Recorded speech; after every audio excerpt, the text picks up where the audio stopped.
Tudo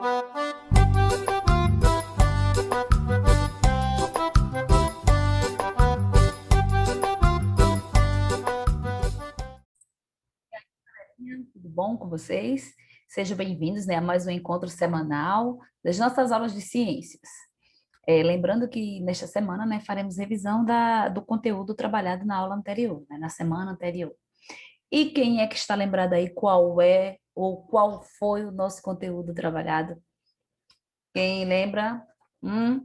Vamos falar das primeiras ideias evolucionistas. Vamos seguir para o nosso livro?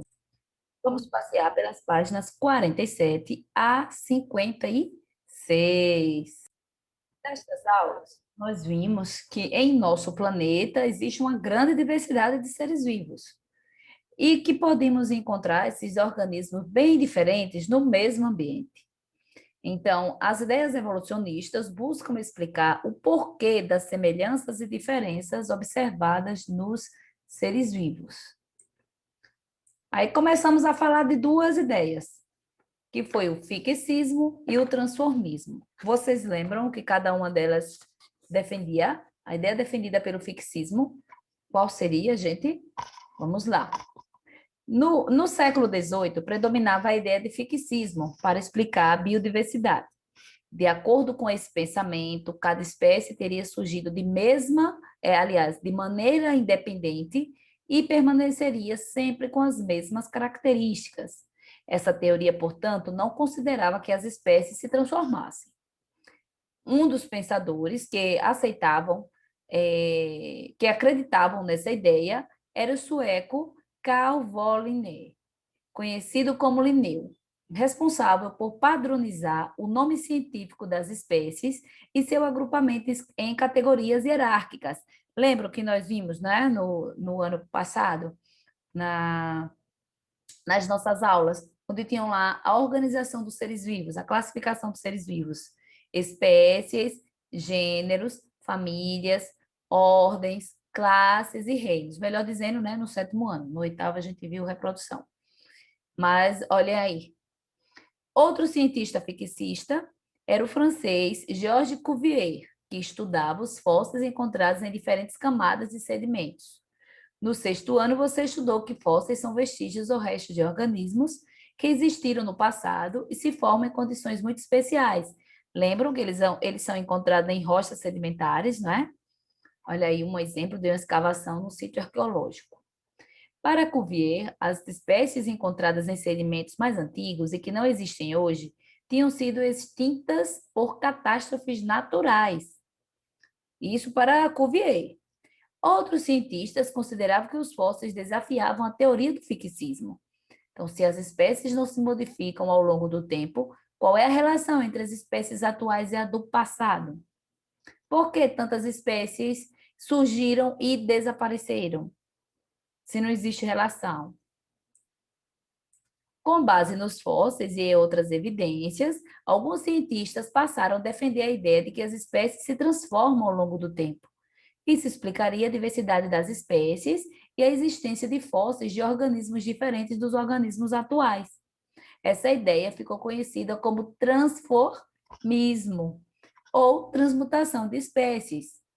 O geólogo escocês Jamie Houghton, por exemplo, ele defendia a ideia de que, assim como as características físicas e químicas da Terra mudam ao longo do tempo, as espécies também se transformam.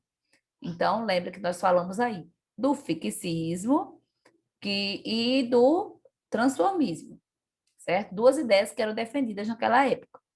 Apesar de seus defensores não apresentarem nenhuma explicação satisfatória de como esse processo ocorreria, essa nova ideia se difundiu e influenciou o pensamento de muitos estudiosos, como Lamarck e Charles Darwin, que você vai conhecer melhor adiante.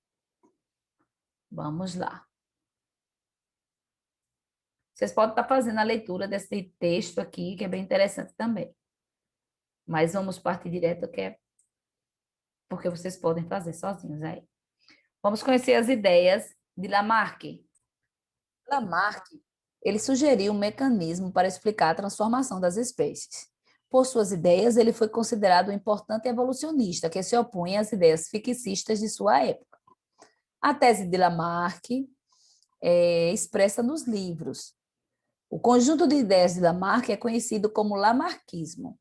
Contrariando as ideias fixistas da época, o pesquisador francês defendia que os organismos atuais teriam surgido a partir de outros, mais simples, e teriam uma tendência a se transformar gradualmente em seres cada vez mais complexos. A origem dos seres mais simples era explicada pela teoria da geração espontânea, em que a vida surgiria a partir da matéria sem vida, como veremos, né, no próximo capítulo. Para Lamarck, a evolução seria guiada, então, pela necessidade dos organismos, que teriam uma tendência natural de aumentar de complexidade. Essa tendência é uma das ideias centrais da teoria da evolução de Lamarck. Observe que eles estavam todos, né, cada um no seu tempo, né, são tempos diferentes, são ideias diferentes, cada um defendia uma ideia para tentar explicar a evolução, né? Lamarck considerou a formação de tentáculos nos caracóis, por exemplo, como evidência desse processo, né? Ele acreditava que os tentáculos teriam se desenvolvido para que os caracóis pudessem detectar objetos a seu redor.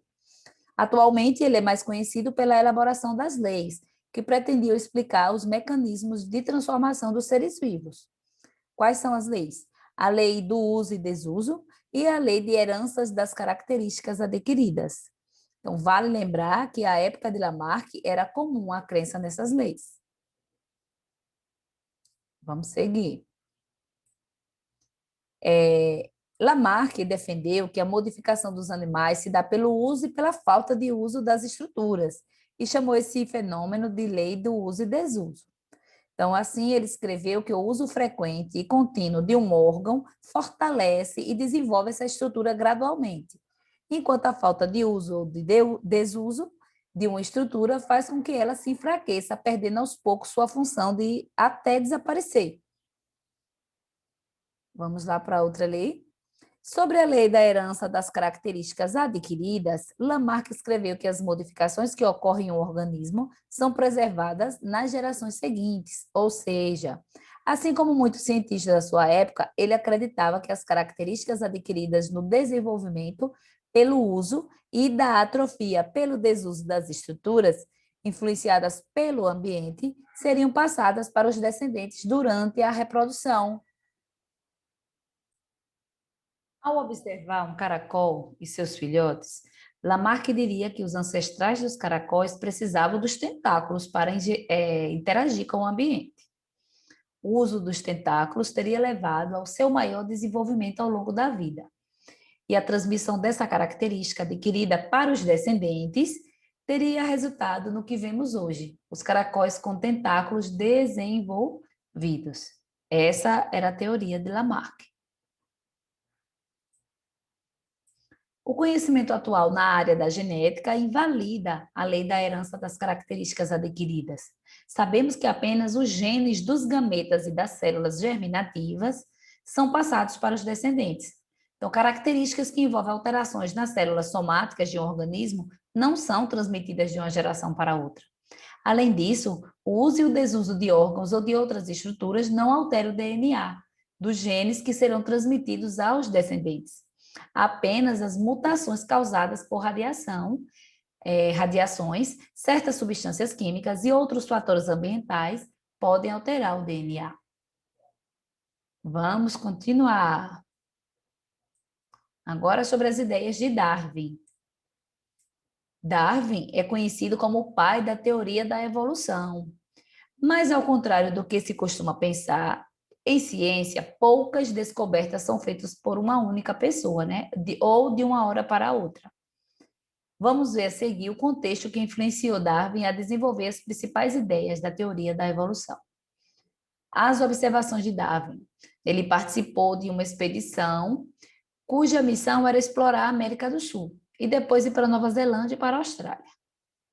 Isso aconteceu em 1831, né? E durou quase 5 anos essa viagem. Nessa época ainda era comum as ideias do fixismo, né? Que, como vimos, afirmava que as características de animais e plantas não eram alteradas ao longo do tempo. Então, continuava sempre igual.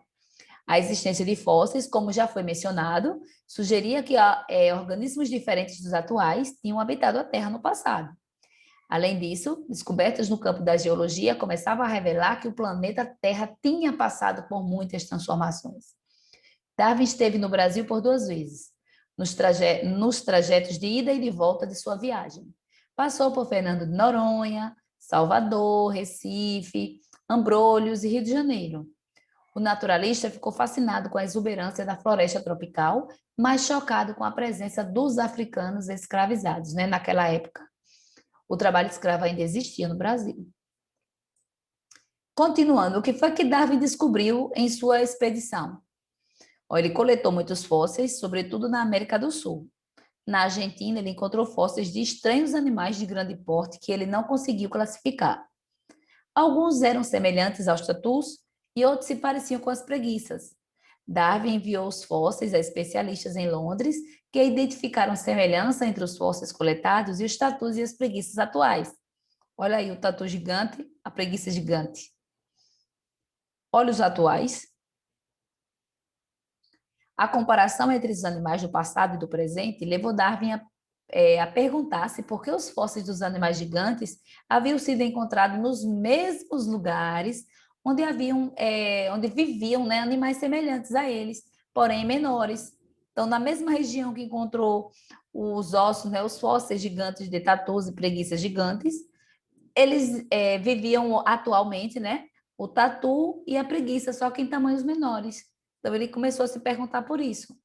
A explicação poderia estar, como Darwin depois concluiu, na transformação das espécies a partir de ancestrais comuns. Darwin observou também em sua viagem que o mesmo tipo de animal apresentava variações em suas características de acordo com a região onde era encontrado. Darwin também esteve nas Ilhas Galápagos, um conjunto de ilhas no Oceano Pacífico, e lá ele observou vários animais que não existiam em outros lugares, como iguanas marinhos, tartarugas de grande porte e algumas espécies de aves que ficaram conhecidas como tentilhões de Darwin. Entre tantos animais, né, que ele encontrou lá, ele não deu muita atenção aos tentilhões, que se diferenciavam principalmente pelo tamanho e formato do bico. Então, vamos observar aqui as duas imagens. Olha aí, o biquinho fininho e o biquinho grossinho. Ele só começou a dedicar mais atenção a esse tema quando retornou à Inglaterra e, consultando especialistas, descobriu que as aves que ele tinha observado, embora apresentassem semelhanças, pertenciam a espécies diferentes. Ele notou que as diferentes espécies de tentilhões eram muito parecidas com outra ave que vivia no continente vizinho. O clima e outras condições ambientais no continente eram diferentes daqueles existentes nas ilhas. O naturalista supôs então que as espécies do arquipélago teriam se originado de espécies provenientes do continente, o que explicaria a semelhança entre elas. Então, ao longo do tempo, essas espécies teriam se diversificado e se adaptado às condições do ambiente de cada ilha. Por exemplo, o formato do bico estaria adaptado ao tipo de alimentação disponível no local ocupado por elas.